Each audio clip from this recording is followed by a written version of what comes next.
is CGTN, China Global Television Network.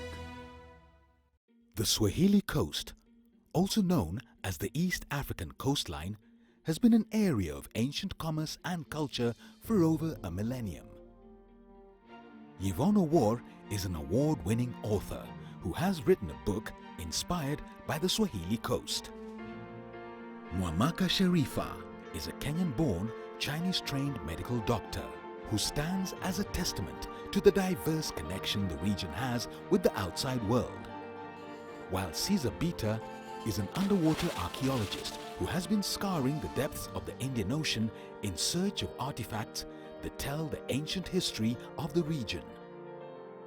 These individuals, each with their own quest for historical discovery, find themselves drifting towards an ocean that causes their paths to cross.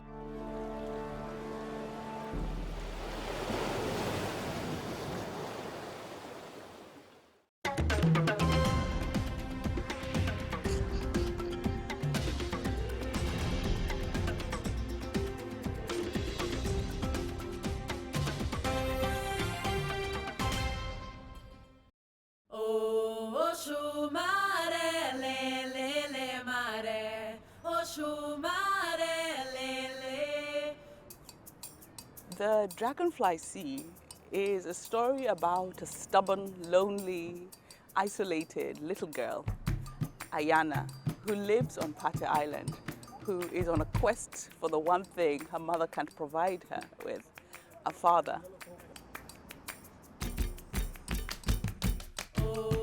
Multi-award-winning author Ivana Ward lives in Nairobi, but today is traveling to Lamu to revisit the people and places that gave inspiration to her book in a journey where fiction meets with reality.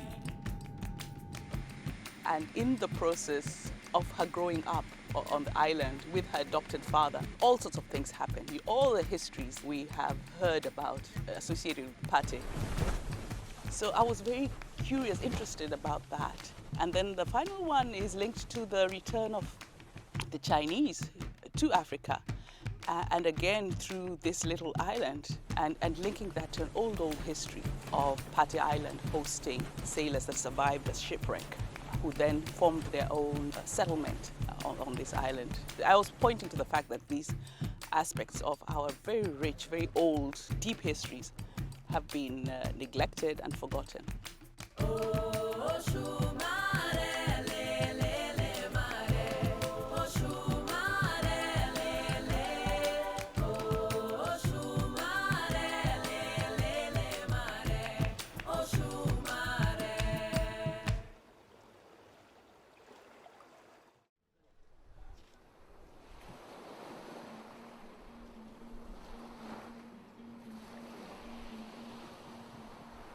After arriving in Lamu, Yvonne is making her way to Pate Island.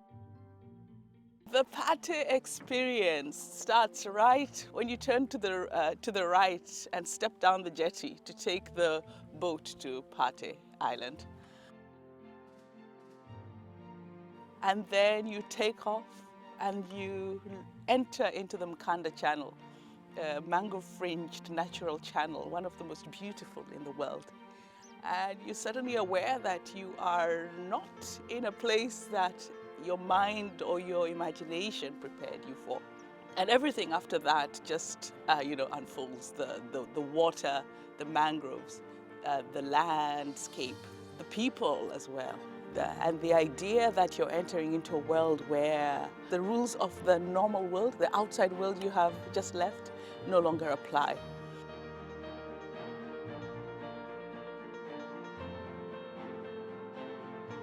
Vestiges of this story start long ago when I was working in Zanzibar and discovered a couple of things. First of all, my ignorance of the length and depth of the African history associated with the Swahili Seas, what some of you call the Indian Ocean.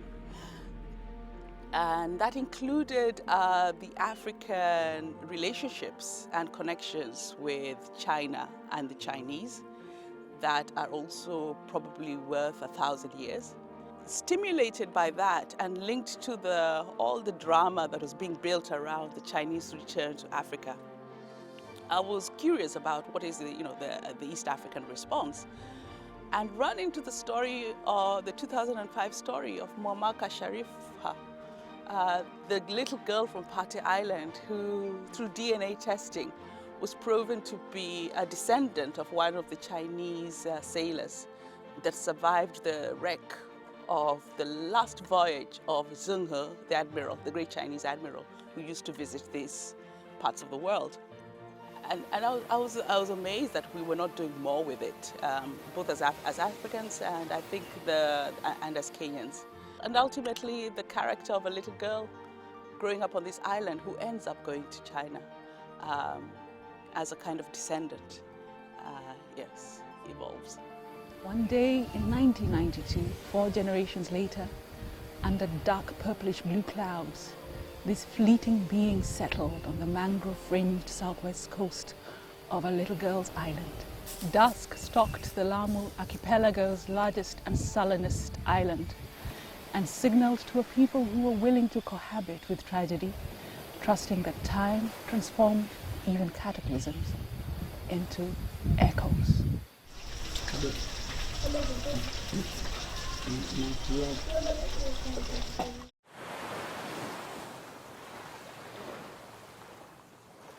The shipwrecked Chinese settled in Siu and Shanga villages of Pate Island.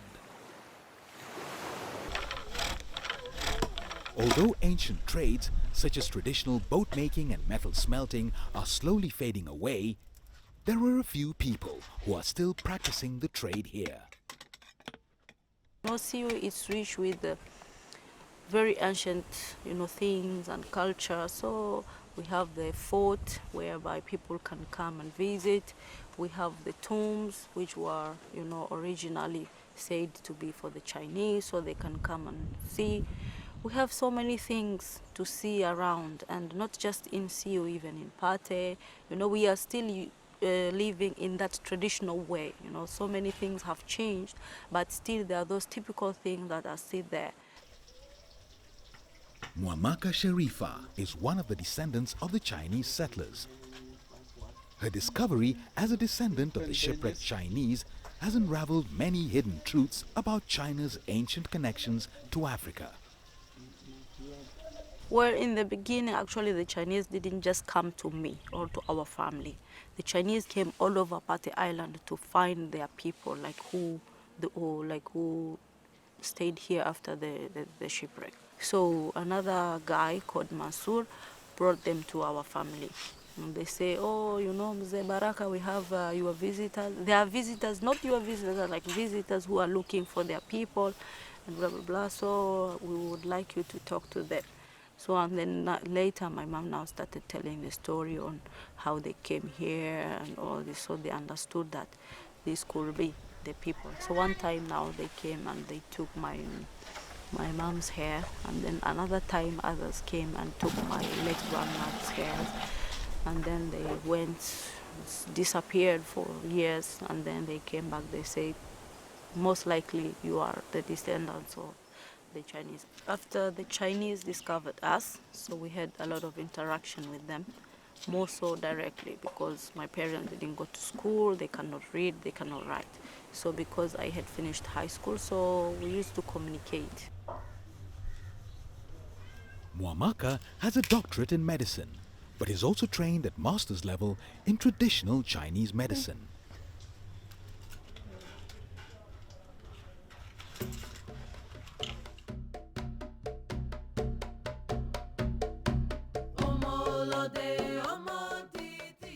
Upon her arrival, Yvonne wastes no time and is immediately headed to the historical sites in Shanga.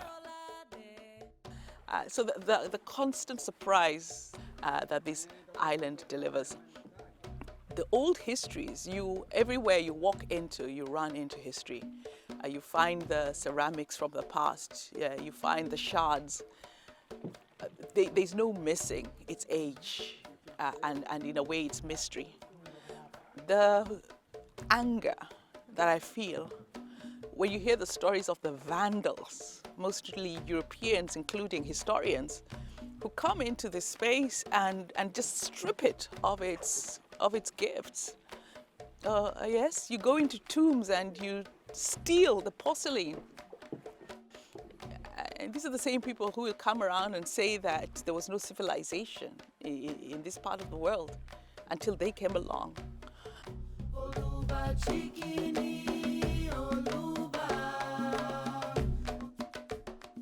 But also my fury at the neglect by our own government and officers who should have supervised and made sure that these treasures remained in this place for posterity. Gosh, there's so much to be learned here. Pate itself is a book. It's a book both of history, it's a book of stories, the legends that still need to be told as epics.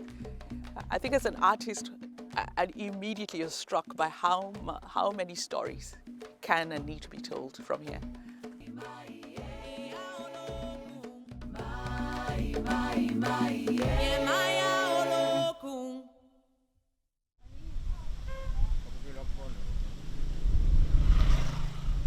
Yvonne has finally arrived in Siu to meet up with Mwamaka, the muse who inspired her book. Okay, so you know the two of you. Your brother and sister. Who's older? I'm the older. You're the older one.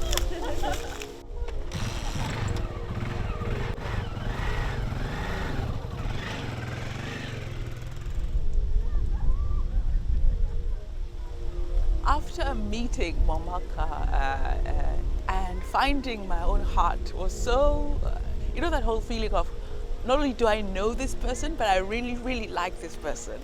And almost as if she's family, right? And it was very surreal.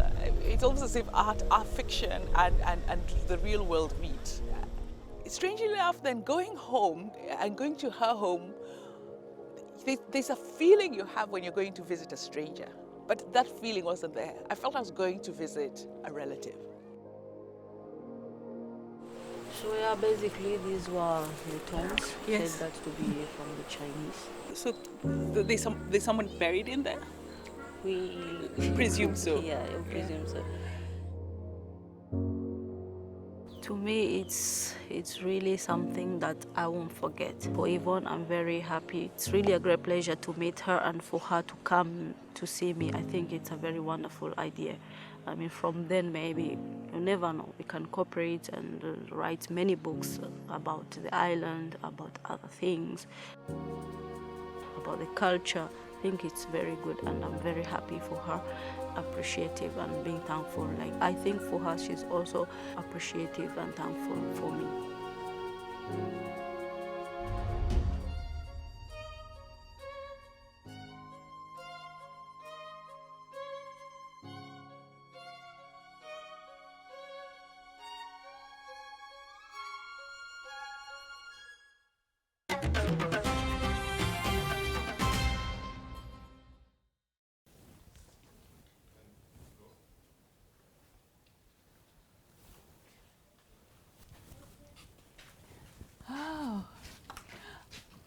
So this is your house? Yes, this is our house. We grew up here. Yes. My mom also grew up here, so it's Your like... mom grew up here? Yes. How old is the house?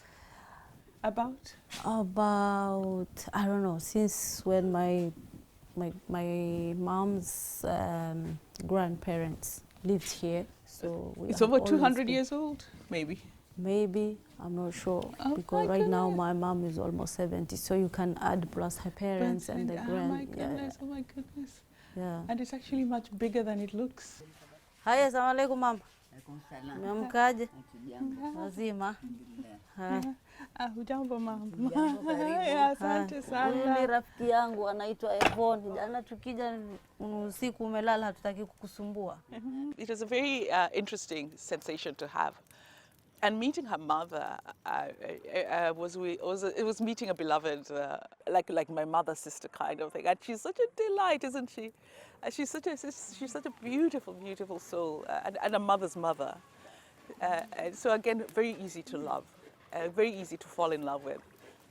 and then being put to work, you know, when Mwamaka's introducing me, and immediately being put to work in the kitchen. I think that's typical. That's what my own mother would do immediately. So there are no lines between the visitor, and the visitor stops being the visitor very, very quickly. You become a member of the household. And you know what particularly moved me was being in that house. Being with the example of 200-year-old Swahili coast literature, architecture, right? The house itself is a whole book, and I think, and also again the continuing the continuing sense of loss that such an emblem is likely to be lost. Did you go to rural China? Yes, I went. When I first looked at your mom cooking, there was something about the way she was cooking that reminded me of the images I've seen of the older women around the fire, but Yes. the kind of, in control of the space. Did you find, if you want, resonances? Well, in China, maybe in the rural, they also have, but usually they use some, not like open firewood. Okay, they so use different, like kiln or kiln, something like that. Yes, Yeah, so they really like to have. Yeah. So we have this What? Ijiwe manga. It's of stone. Yeah, it's of And you stone. said, and it's older than your mom. Yes, like this was brought with the Somali traders. Yeah, Somali traders. You can grind. See? Shall I try? That's how we use it. So the bajias my mom make, it's the whole green grams or the kundes. So she grinds it right here. Exactly. No so wonder we they're will so soak them delicious. at overnight, and then in the morning she will wake up around 5 a.m. and she will start grinding. Pick it, push back. Don't lift it. Yes. Okay. I need to also do something because it's not necessarily just Mwamaka and her mother. There's something of my own history here, but I also owe them a lot because of the book, right? Yeah. So, and being in that space and being in the space, and thank goodness the space is mostly unused and seen by tourists. Because there's just so much that's still innocent in terms of humanity. There's something that's still real, and there's something that's still beautiful. I know the visitors will come, but I hope they approach the space with tenderness and kindness and openness as well. Yeah. I think for me this is the most important copy of the book that I'm signing and handing over. Because it's very rare that an author gets the chance to hand over the book to her or his muse, or the one who inspires the story. Have you met Yvonne? Yeah. I said, no, I haven't. Yes. And I didn't know that, a week later, I'm coming to meet you. So I was like, wow. Thank you so much. Thank you so much. Thank you. I should say thank you. Actually, it really feels that way. I should say thank you to you. Yeah. Hii ni mapu. Ya hii yankula ya bahari ya huku panda pate. Hapa Lamu, hapa Manda, hapa Nipate. Masiu iko hapa, Faza, Kizingetini, Kiwayu. Thank you so much. It's such a pleasure, such a joy. Thank you. Yes. Thank you. I'll put this one in my library. The Dragonfly Sea, Chapter 1. To cross the vast ocean to the south, water-chasing dragonflies with forebears in northern India had hitched a ride on a sedate in between seas, morning wind, one of the monsoon's intrigues. In 1992, 4 generations later, under dark purplish blue clouds, these fleeting beings settled on the mangrove-fringed southwest coast of a little gas island. The Matlai conspired with a shimmering full moon to charge the island. Its fishermen, prophets, traders, seamen, seawomen, healers, shipbuilders, dreamers, tailors, madmen, teachers, mothers and fathers with a fretfulness that mirrored the slow churning turquoise sea.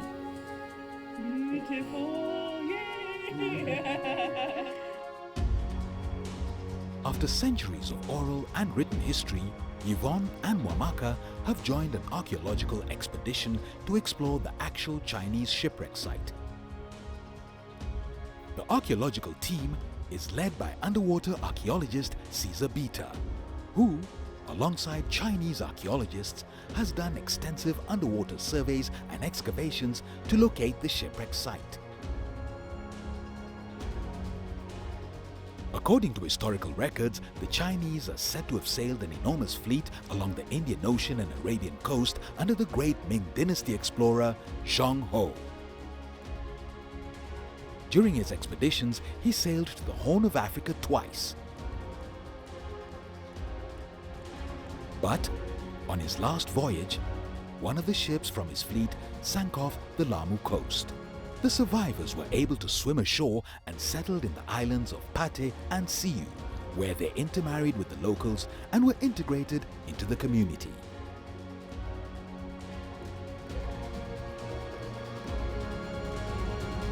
You know, it's one thing to read about it, but now when you're actually experiencing it and you're feeling the you know, both the sun and the sea on your body, and you're there with the divers and those who have been to the wreckage, it's almost as if history and time fall apart, and you're confronted with the reality.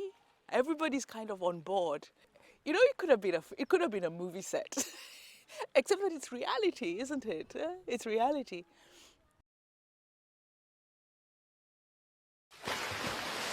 And then we converge at the site of the wreckage. Mwamaka said something almost jokingly, but it was also poignant, and said, so this is where my great-great-grandfather started. And these are where his friends are, beneath the waters.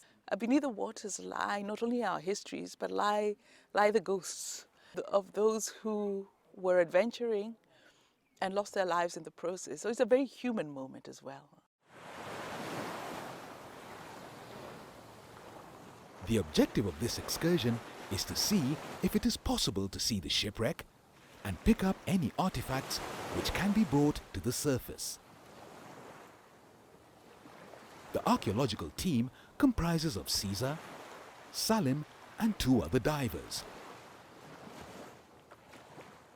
This site is very important, and finding something from this site will actually give Sharifa Mwamaka that real connection, because this is the point where our ancestors linked the African continent with the Chinese continent. Salim has been Caesar's diving partner of many years. Salim dives in to go and secure a line that will guide their descent and ascent to and from the shipwreck site.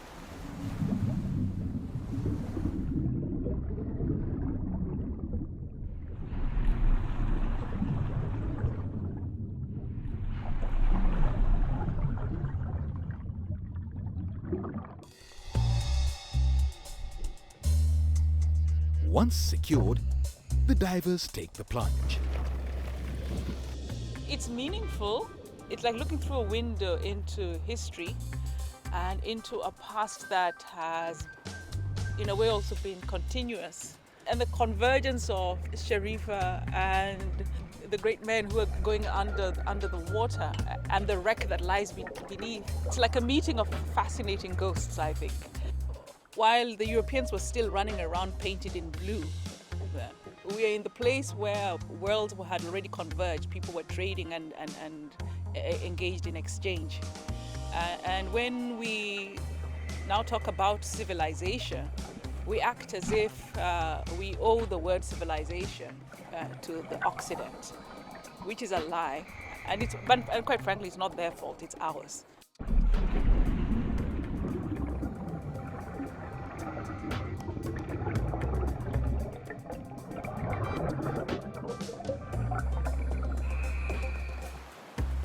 After a few moments, the divers resurface momentarily and then dive back into the ocean.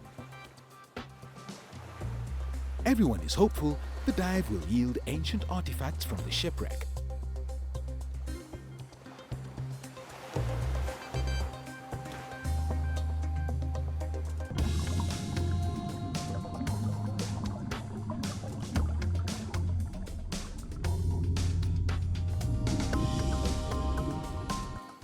But after several minutes, the divers abandoned the expedition. Still, our site is still buried down there, actually, yes. So we have to move much of the sand now to get there. We have to come for that mission now to dig the site. But we don't have to dig. If we mean to work here before the change of monsoons, we have to dig. But if we mean to come and find the site exposed, we have to be here in November, October, November. The monsoon will sweep it for us. That's for sure. It will be exposed. Fortunately, Salim has found something from the wreckage. It's very sweet. Very sweet. Very sweet. Kula hii utakuwa unaweza kutoka Lamu. Well, I was really hoping to see something from there, but because of the weather or because of the currents in the ocean, it was impossible to find anything. It is not the right moment, but it's okay. As they went down there, they could catch the lobsters. So to me, it was like, wow, this is really nice, even if the lobsters didn't come from my ancestors.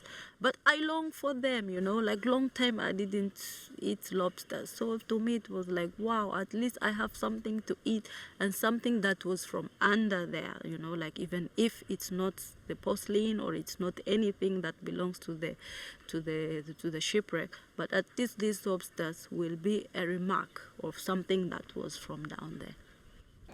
Thank you so much to the divers, and we can enjoy the lunch. Yay! Thank you.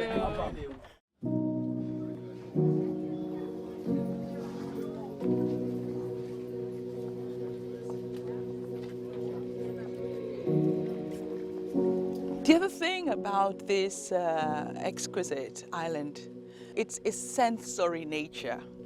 The culture is a living culture that you can taste in the food. Oh my goodness, in the food, in the boats, in the boat building, in the encounter with blacksmiths over fire, in the incense and the perfume, and the fact that you have to tilt yourself over to let the donkeys pass. And when you meet a donkey, the donkey has right of way. In the dress, in the fishing, oh my goodness, the fishing culture here. It's a book. Every single moment is a book of history.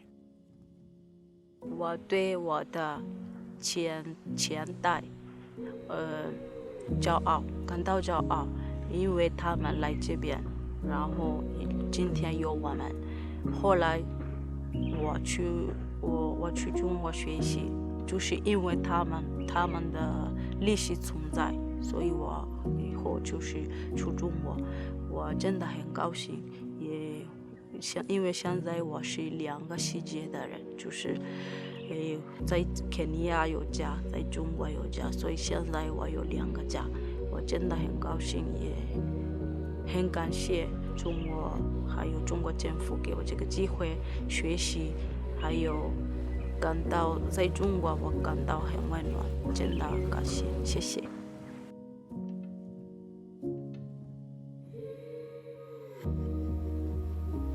As the sun sets and darkness envelops Pate Island, darkening the Swahili seas and the secrets and stories they hold, a new chapter opens up in the quest to unfold Africa's deep histories.